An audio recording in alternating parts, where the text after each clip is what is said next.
For today, I leave for an official visit to Washington, D.C. upon the invitation of the President of the United States, Donald Trump. It is my first visit to Washington following the inauguration of President Trump earlier this year. I'm happy to note that this visit is the first by an ASEAN head of state to the United States under this administration. This visit builds on the active exchanges that we have had since the assumption of the new Trump administration. These include the various bilateral meetings between our Secretary of Foreign Affairs, the U.S. Secretary of State, the visit to Manila of the U.S. Secretary of Defense in March, and also of the Director of National Intelligence last month, as well as the visits of bipartisan U.S. congressional delegations. My visit to Washington, D.C., and most importantly, my meeting with President Trump, is essential to continuing to advance our national interests and strengthening our alliance. During this visit, we will reaffirm our commitment to fostering our long-standing alliances as an instrument of peace and a catalyst of development in the Asia-Pacific region and around the world.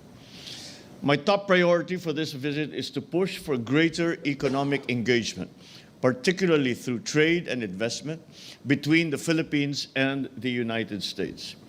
I intend to convey to President Trump and his cabinet officials that the Philippines is ready to negotiate a bilateral trade deal that will ensure strong, mutually beneficial, and future-oriented collaborations that only the United States and the Philippines will be able to take advantage of. As with my previous visits to different countries, I expect to meet with business leaders to explore business opportunities that will help to grow our economy even more.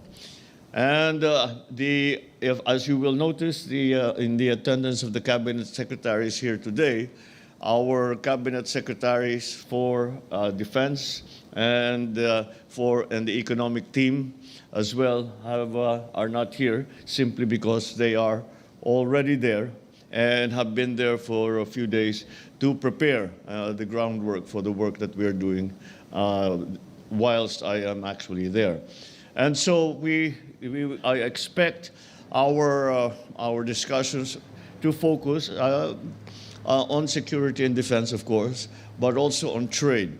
And we will see how much progress we can make when it comes to the negotiations with the United States concerning the changes that we would like to institute so as to be able to alleviate the effects of a very severe tariff schedule on the Philippines.